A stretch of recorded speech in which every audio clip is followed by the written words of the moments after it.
By early 39 BC, the citizens of Rome breathed a deep sigh of relief, inasmuch as the Treaty of Misenum had been signed. And with that milestone agreement, triumvirs Marcus Antonius, Caesar Divi Filius, and Marcus Aemilius Lepidus Pontifex Maximus had been forced by Sextus Pompeius Magnus Pius to conclude the violent proscriptions which had seen the largest portion of Rome's wealth transferred into their hands. In exchange for being formally welcomed back into the political light, Pompeius had put an end to the naval blockade which had prevented grain from reaching a starving Italy. However, just as Rome began to settle into a new peace, Caesar Divi Filius upended it. On the very same day that his wife, Scribonia Libo, the aunt of Sextus Pompeius, had delivered to him a baby girl, Caesar Divi Filius had thanked his wife with a writ of divorce. As his justification for divorcing Scribonia Libo, Caesar Divi Filius had accused Sextus Pompeius of continued piracy in Rome's waters, in violation of the terms of the Misenum Pact. He had also complained that his wife, Scribonia, who was somewhat older, was a nagging shrew. In response to the allegation of continued piracy, and to the assault on his family's good name, Sextus Pompeius immediately reinstated his naval blockade of Italy, not only impeding Rome's incoming supply chain, but also preventing Caesar Divi Filius from sending the promised legions to Athens for Marcus Antonius's invasion of Parthia. Once again, the sons of the divine Neptune and Caesar were at war, and the Roman people would pay the price. Despite reinstating his blockade of Italy, the Treaty of Misenum had brought about a general amnesty which had Roman citizens emigrating back to the capital en masse, inadvertently weakening Pompeius's political influence. As a consequence, Menedorus, a freedman whom Sextus Pompeius had placed in charge of Sardinia, now defected. After the signing of the Treaty of Misenum, Menedorus had been invited to the celebration which was held aboard Sextus Pompeius's flagship and attended by all the parties involved. During the celebration, Menedorus is reported to have suggested murdering the triumvirs by privately asking Sextus Pompeius, "Shall I cut the cables, and make you master not just of Sicily and Sardinia, but the whole of Rome?"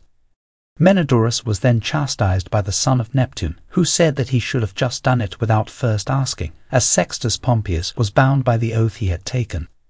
And so, when Menedorus defected from Sextus Pompeius to Caesar Divi Filius, he did not ask first. Instead, he negotiated a trade.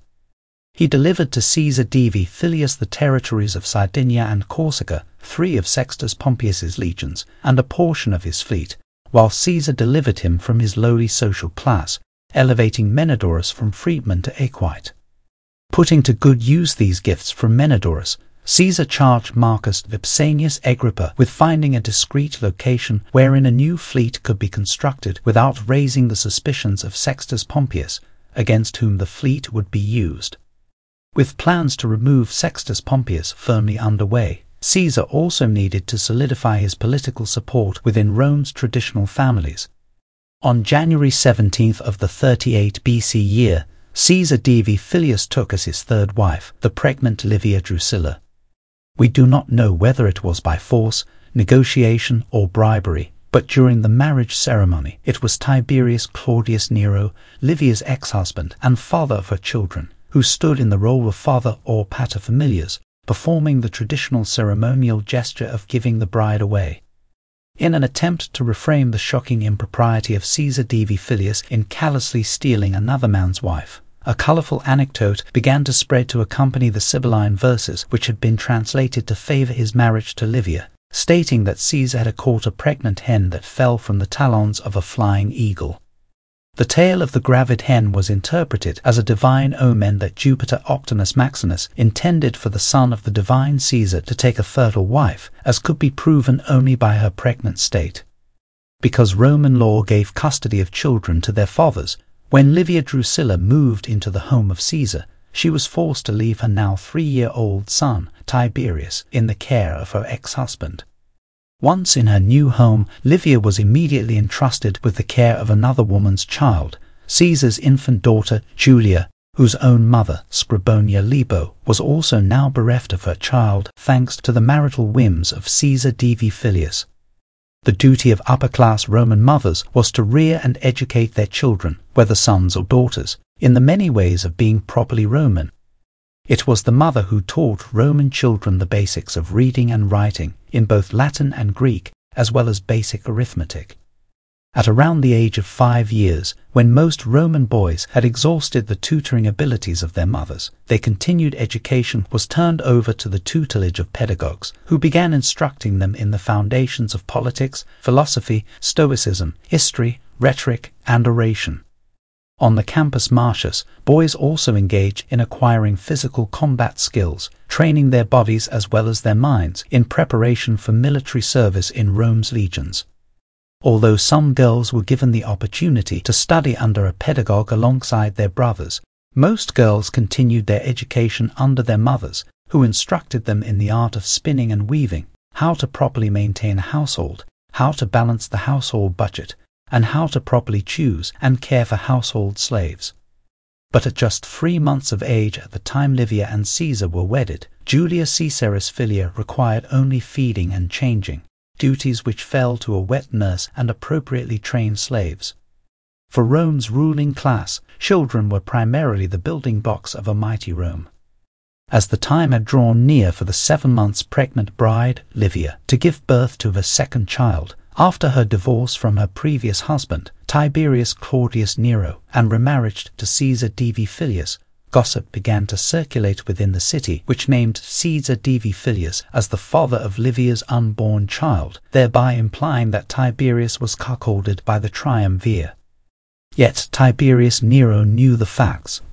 His wife Livia was already pregnant with their second child before their departure from Sparta to return to Rome. But Caesar Divi Filius made no effort to quell the rumor, allowing his silence to add fuel to the fire and further humiliate Tiberius. We know only that around March 28th of the 38 BC year, while many were casting aspersions, Livia Drusilla finally gave birth to a second son, and to the surprise of some, Caesar had the newly born infant immediately delivered to the house of Tiberius Claudius Nero, who gave him the name Decimus Claudius Drusus. In spite of having buttressed his genealogical tree to amend his position as a posthumously adopted patrician, by producing a daughter whose Julian blood was mingled with that of the Cornelii, and despite his now being poised to hereafter give Rome children of both Julian and Claudian lineage, all was not well for Caesar Divi Filius. The prized ancestry of the triumvir's future children, and the magnificence of his dynasty, had no bearing on the actual lives of the people of Rome, whose own children were once again facing starvation due to Caesar's reckless selfishness in acquiring a bride of more illustrious birth. And what good had come of severing his familial relationship with Sextus Pompeius anyway? In the Forum Romanum, within the temple built to the goddess Venus Genetrix, there stood a statue of Cleopatra the Seventh holding Ptolemy Caesar, a constant reminder to the people of Rome, as well as to Caesar Divi Filius, that it was the Queen of Egypt, worshipped as the goddess Isis, who had given the divine Julius Caesar his only true biological heir. And it was also the Queen of Egypt who had given the triumvir Marcus Antonius, son of a Julian mother, that heir's half-sister and future bride, Cleopatra Selene. No amount of egocentric machinations could wash away the handwriting on the wall.